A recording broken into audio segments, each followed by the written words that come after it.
We're gonna go over how you can experiment as a strength coach, and we're gonna start right now.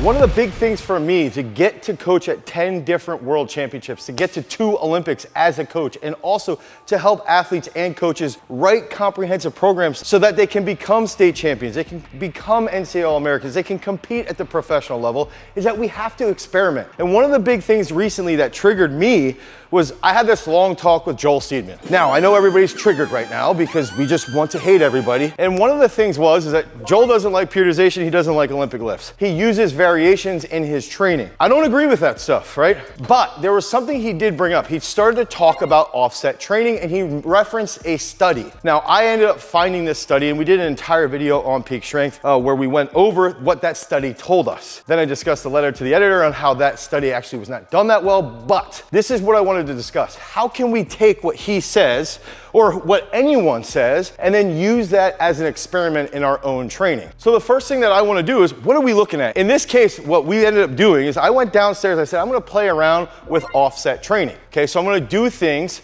in the elite on-site football group. We're gonna experiment with offset training, and I had to determine where can I play around with offset training where it's not gonna impede their overall training as it is right now. It's not gonna take away from their Olympic lifts. It's not gonna take away from their big squats. It's not gonna take away from their jumps, anything like that. So I figured out, okay, let's put this in at accessories or hypertrophy work. So that's that first step. How can we use an experiment without hindering the athlete? You put it into a spot, okay, where you might see a benefit from it, and in this case, accessories. I think that accessories is a really good place that you can run a lot of experiments and see some type of feedback. The next step, okay, how are we gonna measure this? Often, we don't talk to the athletes. So the first step for me was, we're gonna do this for 8 weeks. We're gonna talk to the athletes and we're gonna see how they're feeling when we're doing these movements. And then after that, we're gonna compare bar speed. Okay, so if we're doing an exercise like a bicep curl that's offset, we're gonna compare that bar speed then to a single leg squat bar speed that they've done before we started to bring in the offset work. And I'm gonna demonstrate here. Okay, so one thing that I've seen Joel do is he might do an offset training, and you're gonna see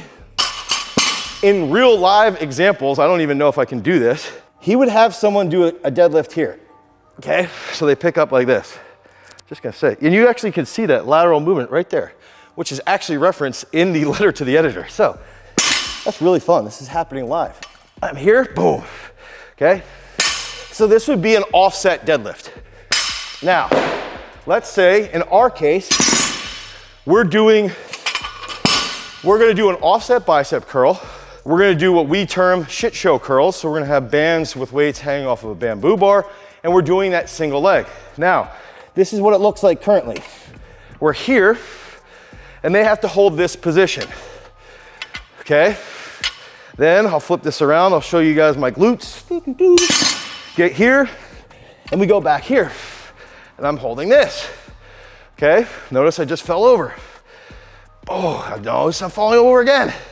So now we're doing this inside their upper body day. We're doing this on their athlete day at the end. Why? Okay, I actually think we're gonna see a positive reaction at least to their trunk. That's one aspect that I think they didn't measure in the actual research papers. So going back to this, we figure out as strength coaches, where can we put this experiment? We put it there, okay? Then what are we looking for? So we're gonna be training this offset curl, the shit show curls. We're doing it in single leg position. We're gonna talk to the athletes, okay? Then we have the measurable. We'll do single leg squats, measuring their bar speed. So we have someone like Connor Pennington who's single leg squatted 180 kilos for 2 on each leg in those squishy New Balance shoes. We're gonna come back and we're gonna test his single leg squat at 150 kilos and see what that bar speed is. And the reason why I wanna do this is that the offset training is trunk control. And we're gonna see if he can go faster at that 150, which is about 80 to 85% of his max. Okay, so we have a really good idea of what that bar speed should be. Then we can analyze this data, see what we think on the back end, make that decision, okay, as a strength coach, and then pull from that and go to the next level of what that next experiment would be. Okay, so we're looking at these variables and we're piecing all this together.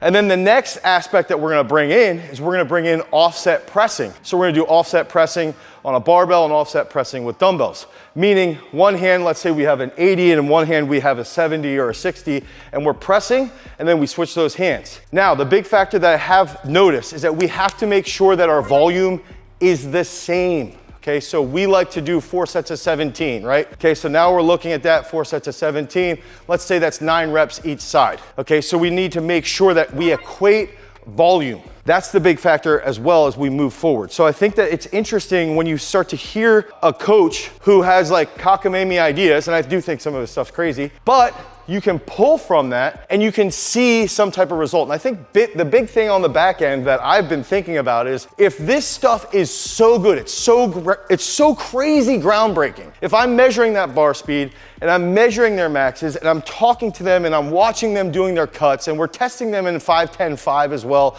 and we're analyzing all this stuff consistently, if it is so good, we should see a pretty good reaction within 8 weeks. If it's ineffective or just sort of neutral, we still might use it because we've already seen like they're challenged a little bit. They were sore in their trunk a little bit the first couple of days. Even on their one dead leg, with me being the right side, they had to be much more stable when they were doing the curls, and that increased their intention when they were executing that curl, which is just ironic because we're talking about curls with sports performance, but it actually is improving their neural function throughout their entire body. So I think when we look at experimenting as a strength coach, it comes back to make sure we know what we want to experiment. We want to experiment with this offset training.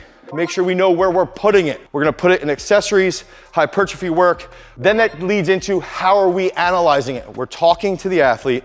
We're looking at bar speed. We're looking at maxes and benchmarks that we use. That's one thing I will say that Joel doesn't use. He doesn't use benchmarks per se the way that we use them. And that's one thing that we do inside of our strength training app is that we have benchmarks set so that we understand how to make progress in each type of population. Okay, so if you guys need help with your training, head over to peakstrength.app, the Google Play Store or the Apple iOS Store. You can download Peak Strength and start making those gains. And then finally, when you're running these experiments, you need to analyze it, sit down, analyze it, review it, and figure out if you want to make some more progressions off of this experiment, or if you just want to destroy the experiment and say you're never going to do this again like I've done in the past. Because remember, freaks, if you want to become a champion and run some crazy experiments, you've always got to cultivate your power.